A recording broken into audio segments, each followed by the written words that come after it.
मियाँ बीवी गाड़ी के वो दो पहिए हैं जिनके बगैर घर की गाड़ी चलना नामुमकिन है। दोनों में नोक-झोंक भी चलती रहती है, प्यार मोहब्बत भी चलता है, लेकिन नज़र इज़ सो रियल। जब नज़र लगती है तो उसके असरात आपको नज़र आते हैं। इसी तरह सा एक इंसिडेंट मेरे साथ हुआ, आप लोगों के साथ शेयर करूँगी बहुत डीपली, और साथ ही मैं आप लोगों के साथ ये भी शेयर करूँगी कि मेरी हस्बैंड के साथ लड़ाई जो है वो किस बात पर हुई थी। और एक बहुत ही ज़बरदस्त सा मास्क मैंने आपके साथ शेयर करना है, जो कि आप लोग लगाएँगे तो आपको 4 चाँद लग जाएँगे। Welcome back to my YouTube channel and welcome back to another video. अस्सलाम वालेकुम जी, क्या हाल चाल हैं, कैसे हैं आप सब लोग। अच्छा जी, तो यहाँ पे जी सुबह मशीन लगा ली थी मैंने कपड़े धोने के लिए, और कपड़े जो है वो भी धुल चुके हैं। और अच्छा, यहाँ पे ना मैंने मेहंदी लगाई थी। क्लिप जो है ना वो थोड़े से मुझसे आगे पीछे हो गए हैं, तो मेहंदी लगाई थी मैंने, और आगे चल के मैं आपको दिखाती भी हूँ अपनी मेहंदी, और फिर मुझे बताएं कि आप लोगों को कैसी लगी है। तो बस यहाँ पे जी फटाफट से जो कपड़े हैं वो भी मैंने धो लिए हैं। और आज मैंने आप लोगों के साथ ना, जैसे मैंने आप लोगों को स्टार्ट में भी बताया है कि मैंने आज आप लोगों के साथ ग्लो मास्क भी शेयर करना है, जिसकी रेसिपी को आपने बिल्कुल भी रिग्रेट नहीं करना। आपने इसको एक दफ़ा ज़रूर ट्राई करना है और फिर मुझे कमेंट्स में बताना है कि आपको कैसी लगी है। तो यहाँ पे जी मैंने ले लिए हैं कुछ इंग्रेडिएंट में मेरे पास चावल का आटा है, जो कि आपकी स्किन को बहुत ज़्यादा हाइड्रेट भी करता है, बूस्ट करता है। और स्पेशली कोरियन ग्लास स्किन की अगर हम बात करें तो कोरियन ग्लास स्किन में राइस जो है, राइस का फ्लोर बहुत ज़्यादा यूज़ होता है। तो यहाँ पे मैंने 1 चम्मच राइस फ्लोर लिया है और 1 चम्मच मैंने ग्राम फ्लोर यानी कि बेसन ले लिया है। बेसन और चावल का आटा जब आपका मिल जाता है राइस फ्लोर यानी कि, तो आपकी स्किन के अंदर एक बूस्ट पैदा कर देता है, शाइन पैदा कर देता है। यहाँ पे मैंने विटामिन ई का एक कैप्सूल ऐड किया है। 1 कैप्सूल मैंने व्हाइटनिंग कैप्सूल ऐड की है, जो कि आपको मेडिकल स्टोर से ये दोनों कैप्सूल्स मिल जाएँगे। इसके अंदर 1 चम्मच आपने शाइनर ऐड कर देना है, किसी भी कंपनी का जो आपके पास हो, ठीक है। सूथिंग लोशन अगर है तो वो भी ऐड कर सकते हैं, अगर नहीं है तो ना ऐड करें। अच्छा, अब जैसे सर्दियाँ हैं तो सर्दियों में ऑलरेडी स्किन जो है वो ड्राई हुई होती है, तो आप लोगों ने लेमन का जूस नहीं ऐड करना। आप लोगों ने सिर्फ जो है वो दूध के साथ डाल लेना है, लगा लेना है। और अगर आपकी स्किन ज़्यादा ही और जो है वो ड्राई हो रही है, तो आपने इसके अंदर दूध की जगह पर मलाई ऐड कर लेनी है। ये सारी चीज़ों को आपने बहुत अच्छे से मिक्स करके एक पेस्ट बना लेना है, और पेस्ट बनाने के बाद आपने अपने फेस पे, हैंड्स पे, हर जगह पर अप्लाई करना है। और अप्लाई करने के बाद इसको 15 मिनट के लिए आपने छोड़ देना है। तो यहाँ पे मैं आप लोगों को दिखा रही हूँ अपनी प्यारी प्यारी सी मेहंदी। अब आप लोग देखें और मुझे बताएं कि मेहंदी कैसी लगी है। बहुत अरसे के बाद जो है वो मैंने मेहंदी लगवाई है, तो मैंने सोचा आप लोगों के साथ भी शेयर करती हूँ। अच्छा जी, उसके बाद मैंने इसको लगाकर 15 मिनट छोड़ दिया। उसके बाद ये देखिए मैंने सर्कुलर मोशन में इसके ऊपर अच्छे से जो है वो कर लेनी है इसकी मसाज। और मसाज करने के बाद जब इसको मसाज करने के लिए जब ये सूखा होगा ना, तो आपने रोज़ वाटर के साथ करनी है। और यहाँ पे जी मैं बना रही हूँ चटखारा बीफ। ये बहुत मज़े का बनता है, इसको आप लोगों ने भी ज़रूर ट्राई करना है। अच्छा, यहाँ पे ना गोश्त की बोटी जो है ना, उसको मैंने छोटा-छोटा सा कट कर लिया है, ताकि ये बहुत आसानी से गल जाए, क्योंकि गैस तो जो है वो आती ही नहीं है।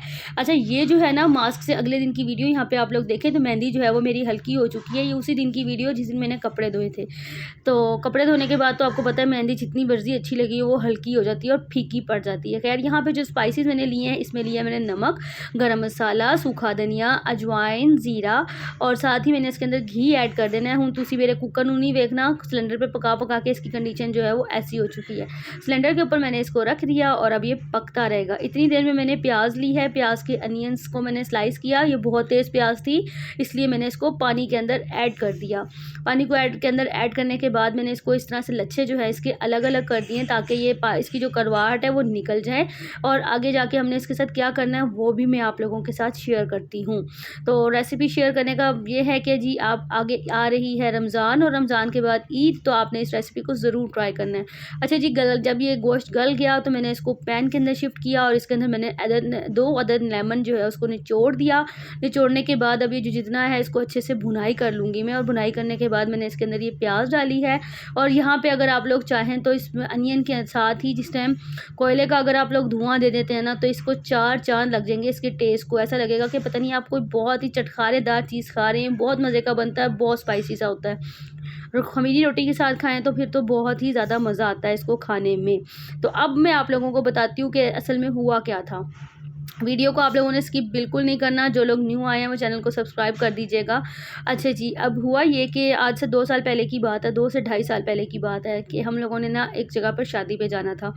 अब जो लोग मेरी वीडियोस देखते हैं उन्हें तो पता है कि मैं एक अल्हम्दुलिल्लाह ब्रांड चला रही हूँ। मेरा एक छोटा-सा स्मॉल बिज़नेस है जिसको मैं रन करती हूँ।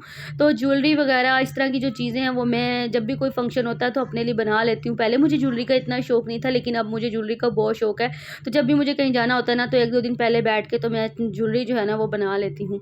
अच्छा, उसके बाद हुआ ये कि मैंने ज्वेलरी पहनी, कपड़े पहने, जो ड्रेसिंग सेंस है वो भी अल्हम्दुलिल्लाह मेरी काफ़ी अच्छी है, जिसकी वजह से हर एक को जो है वो अच्छा ही लगता है। तो वो जी, मैंने ज्वेलरी पहनी और पहनने के बाद में अच्छे से रेडी शेडी होकर हम निकलने लगे तो हमारे घर आ गए मेहमान। अच्छा, मेहमान आ गए, एक तो हम लोग पहले ऑलरेडी लेट हो रहे थे, लेकिन ज़ाहिर है जब आपके घर कोई आ जाता है तो आप उसको ये नहीं कह सकते कि भई आप जाएँ, हमने जाना है शादी पे। अच्छा, वो बैठे हैं, फिर उनके लिए चाय-शाय बनाई है, जो भी मतलब होता है सिस्टम सारा, वो हस्बैंड समोसे वगैरह लेकर आए, सारी सर्विंग वगैरह की। और उसके बाद जी, अब नए कपड़े भी मैंने पहने हुए थे, मुझे यही हो रहा था कि हाय मेरे कपड़े ना ख़राब हो जाए, लेकिन ज़ाहिर-सी बात है, मेहमान अल्लाह ताला की रहमत की तरफ से भेजा हुआ तोहफ़ा होता है, आपके लिए रहमत होती है। तो जब आ जाती है तो फिर हम उसको कुछ नहीं कह सकते ना, और ना ही कहना चाहिए, इससे अल्लाह ताला नाराज़ हो जाता है। ख़ैर जी, सर्विंग वगैरह की, उसके बर्तन वगैरह धोए। अच्छा, अब ना उन्होंने मुझे कहा कि ये ज्वेलरी तुमने खुद बनाई है? मैंने कहा हाँ जी। उन्होंने कपड़ों वगैरह के बारे में मुझसे पूछा, इवन कि यानी कि आप यूँ समझ लें कि उन्होंने मुझसे ना सारी की सारी डिटेल्स जो थी ना वो मुझसे ली। और लेने के बाद जी कहती हैं तुम तो बहुत प्यारी लग रही हो, बड़ी कमाल की चीज़ें तुम बनाती हो, कपड़े कहाँ से लेती हो, जूते कहाँ से लिए हैं, और ज्वेलरी कितने की सेल करती हो? मैंने जी उनको बता दी सारी चीज़ें। अच्छा, ये हमारे किरदार को ना, अगर हम लोग अगर हमारे मिजाज में अगर सख्ती आती है ना, तो हमारे मिजाज में सख्ती लाने वाले भी ये लोग ही होते हैं। तो अच्छा जी, अब वो उन्होंने पूछा, उसके बाद वो चली गई। एक तो हम लोग लेट हो रहे थे, हस्बैंड ने हला मचा दी कि भी जल्दी करो जल्दी करो जल्दी करो, हम लोग लेट हो गए। अब हुआ क्या कि जी, अब हम जैसे ही निकलने लगे ना, तो हुआ ये कि मेरा जो जूता था ना, उसका जो स्टेप था ना वो बंद ना हो। अब वो बंद नहीं हो रहा था और हस्बैंड जो है वो शोर मचा रहे थे। मैंने उनसे कहा भी, मैंने कहा 2 मिनट रुक जाइए, मैं जूता बंद कर लूँ। वो कहते हैं छोड़ो इस जूते को, तुम चलो। मतलब मैं हैरान थी कि मेरे हस्बैंड ने कभी इससे पहले इस तरह से रूडली बिहेवियर नहीं किया, या फिर कभी इस तरह से शाउट नहीं किया जैसे उस दिन वो कर रहे थे। हालाँकि हम लोग लेट हो भी गए थे तो कोई बात नहीं थी, ना जाते, ज़्यादा से ज़्यादा यही होता ना, अगर ज़्यादा लेट हो गए थे तो ना जाते हम लोग। ख़ैर उन्होंने शाउट किया तो मुझे बड़ा हुआ। मैंने कहा अच्छा 2 मिनट रुक जाएँ, बस 2 मिनट रुक जाएँ, मैं इसको बाँध रही हूँ। अच्छा, अब जूता कहे कि जी मैंने तो बाँधना ही। अब मुझे एक टेंशन कि एक तो लेट हो रहे हैं, ऊपर से हस्बैंड साहब मेरे गुस्सा कर रहे हैं कि मैंने तुम्हें छोड़ के चले जाना है। जब उन्होंने मुझे ये कहा ना कि मैंने छोड़ के जाना है, तो मैंने कहा अच्छा जाना है तो आप जाएँ ना, ये नहीं बंद हो रहा। और मज़े की बात ये थी उस टाइम पे कि मुझे कुछ समझ ही ना आया कि मैं दूसरा जूता पहन लूँ। हालाँकि आपको पता है हम लेडीज़ के पास बहुत जूते, कपड़े, हर चीज़ होती है कि कोई अगर इस तरह का कुछ हो जाता है तो हम दूसरी चेंजिंग कर सकते हैं। मेरे माइंड में कुछ ना है, मुझे ऐसा लगा कि मेरे पास कोई जूता ही नहीं है जो मैं पहन कर और जाऊँगी। अच्छा, एक और जूता मैंने निकाला, उसका देखा तो उसका जो जूते का जो हुक था वो भी टूटा हुआ, वो भी बंध नहीं सकता था। फिर मैंने अपने हस्बैंड से को ने जब मुझे बोला ना कि भई मैं तो अब जा रहा हूँ, तुम्हारी वज़ह से बहुत लेट हो रहे हैं। मैंने कहा अच्छा आपने जाना है तो आप जाएँ। इस बात को लेके जी मेरा और मेरे हस्बैंड का इतना झगड़ा हुआ, मैंने कभी मेरी ज़िंदगी में मेरे हस्बैंड के साथ इतनी शदीद नोयत का झगड़ा नहीं हुआ। अब आप लोग सोचें कि ये नज़र कितनी रियल थी कि इतनी छोटी-सी मामूली-सी बात के ऊपर मेरा और मेरे हस्बैंड का इतना शदीद वाला झगड़ा हो गया कि हम लोग शादी पे आके नहीं गए, रो-धो के मैं बैठ गई और पूरा दिन हमने एक-दूसरे से कोई बातचीत नहीं की। कोई भी ना खाया, ना पिया, ना कुछ किया, बस ऐसे ही मुँह बनाकर हम लोग रात को 11 बजे तक बैठे रहे। फिर जो है मुझे खुद ही रियलाइज़ हुआ, मैंने कहा चलो कोई बात नहीं, अगर ये नहीं बोल रहे तो मैं बोल पड़ती हूँ, कोई बात नहीं।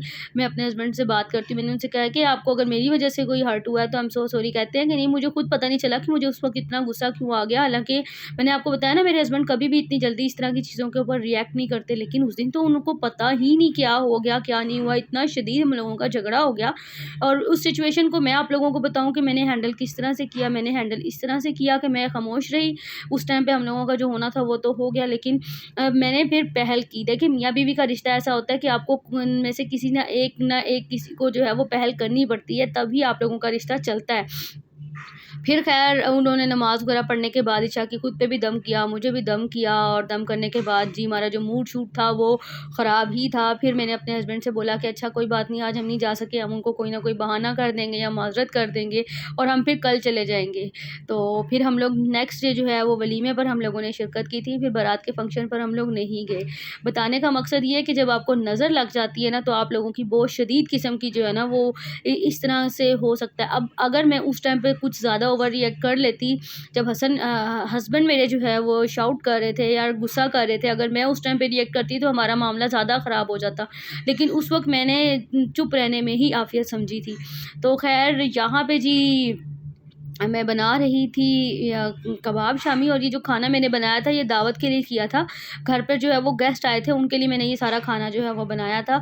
तो मैंने सोचा आप लोगों के साथ भी मैं शेयर कर देती हूँ, ताकि आप लोग भी देख लें, क्योंकि सिलेंडर है, सिलेंडर के ऊपर आप लोगों को पता ही है कि वो चीज़ें जो हैं वो बस ज़्यादा नहीं बन सकती। तो मैंने यहाँ पे 4 चीज़ें ही बनाई थी। मीठा बनाया था, और ये चटखारा वाला गोश्त बनाया था, बीफ पुलाव बनाया था। उसके बाद ये मैंने गजरेस बनाए थे, जो मैंने किसी को गिफ्ट करने थे उसके लिए मैंने बनाए थे, और बहुत प्यार से बनाए थे, और जिनको मैंने ये गिफ्ट किया उनको भी बहुत ज़्यादा पसंद आए थे। अगर आप लोगों को मेरी इस वीडियो के अंदर कोई एक पॉइंट या कोई बात भी अच्छी लगी है तो आप लोगों ने मुझे ज़रूर जो है वो बता देना है, और मुझे कमेंट सेक्शन में अपनी राय का इज़हार ज़रूर कीजिएगा कि क्या आप लोगों के साथ भी कभी ऐसा हुआ है या नहीं हुआ, या जब आप लोगों के साथ कोई इस तरह का मामला होता है तो आप लोग इस मामले को किस तरह से टैकल करते हैं। और ये था जी हमारी एक बहुत ही प्यारी सी भतीजी है मेरी, उसके लिए मैंने ये क्राउन बनाया था, तो मैंने सोचा आप लोगों के साथ शेयर कर देती हूँ। तो बस ये था जी मेरा आज का व्लॉग। अगले व्लॉग में मिलते हैं, तब तक के लिए टेक केयर, अल्लाह हाफ़िज़।